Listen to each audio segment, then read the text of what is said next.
দম বন্ধ করা অবস্থা, জিম্বাবুয়ের বিপক্ষে মান সম্মান খোয়ানোর দশা। ১৪৩ রান ডিফেন্ড করতে নেমে শেষ ওভার পর্যন্ত টাইগারদের যুদ্ধ। সাকিব মুস্তাফিজের কল্যাণে ম্যাচ কোনো রকমে বাঁচানো। গোটা ম্যাচ জুড়ে টাইগাররা এই ভালো তো এই খারাপ, বিশ্বকাপে বাংলাদেশ কি করবে তা নিয়ে জোর আলাপ।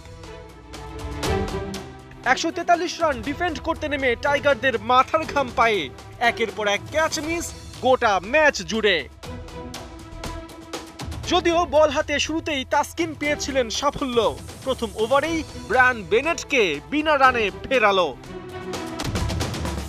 চতুর্থ ওভারে তাসকিন আবারও সেলিব্রেশনে মাতোয়ারা, এবার ১৭ রানে আউট সিকান্দার রাজা।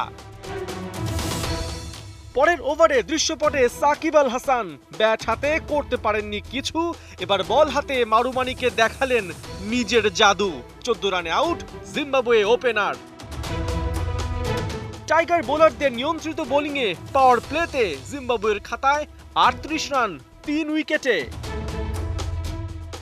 ক্লাইভ ম্যাডান্ডে ফেরার পর দৃশ্যপটে হাজির মোস্তাফিজুর রহমান, ১৫তম ওভারে রায়ান বার্ল ও লুক জংউইকে ফেরান।